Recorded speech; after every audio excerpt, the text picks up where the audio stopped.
DMZ 자전거 순례는 6.25 전쟁의 역사를 간직한 곳을 찾아 그 의미를 되새기고 평화의 가치를 널리 알리기 위한 목적이 큰데요.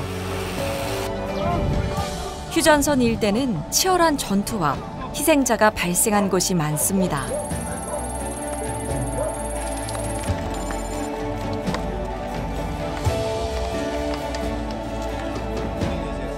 한국 최초의 유격대로 창설된 백골병단 대원들을 기리는 전적비. 나라를 지킨 ROTC 장교 출신인 만큼 더 의미 있게 다가옵니다.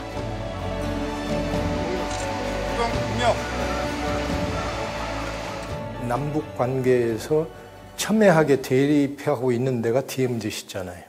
그 DMZ를 우리 ROTC가 61년 동안 지켜왔다는 것에 대해서 61주년을 맞아서 한 번이나 좀 이렇게 우리가 정체성을 다시 한번 확립하고 가야 되겠다는 생각에서 이런 생각을 하게 되었습니다. 이제. DMZ 자전거 대장정 둘째 날이 밝았습니다. 강원도 인제에서 양구로 넘어가 ROTC와 인연이 있는 곳을 향합니다.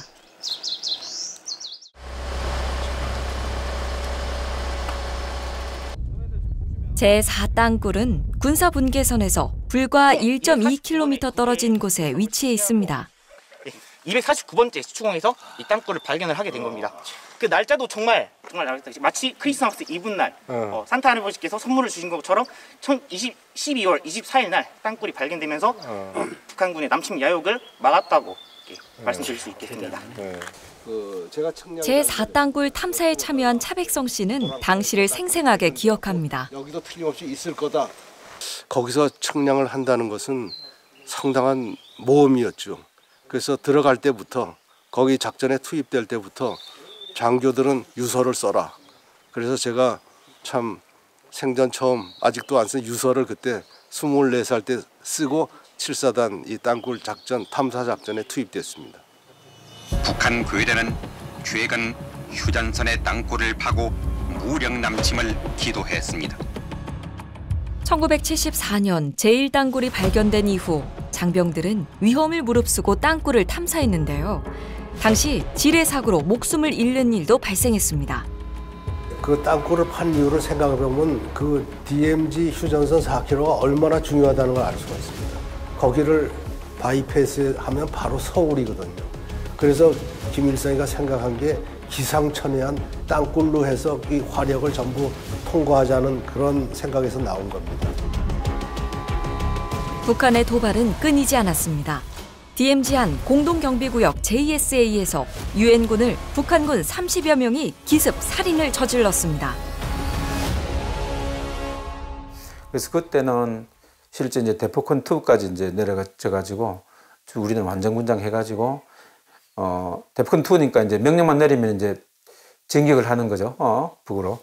그런 상태까지 갔었는데 현재 7명의 북한 무장 공비가 필사적으로 북한 특수부대원들이 강릉 일대로 침투하는 사건도 있었는데요. 소탕 작전 중 군과 민간인 희생자가 다수 발생했습니다.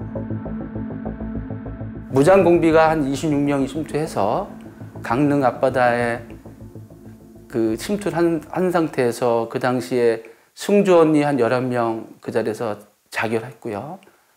대침투 작전, 진돗개 완 발령되면서 작전이 투입됐었죠. 그 당시에 작전했을 때 우리 돌아가신 우리 선배님들 그리고 참 안타까운 현실이죠. 분단에. 전쟁과 무력 도발의 흔적을 간직한 DMZ 순례길. ROTC가 지금까지 걸어온 길을 생각해보게 합니다.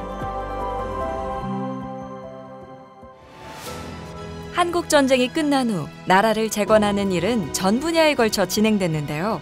북한과의 대치 상황에서 국방도 중요했습니다.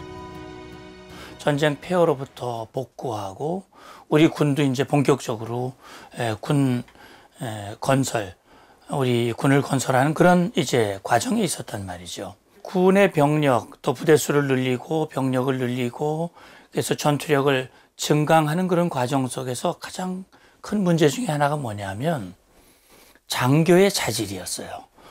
특히 초급 간부들의 자질을 높여야 되는데 이승만 정부는 미국과의 군사 동맹인 한미 상호 방위 조약을 체결, 안보 울타리를 마련합니다. 이때 한국의 국방을 강화하기 위한 방안 중 하나로 미국의 장교 양성 제도가 거론됩니다.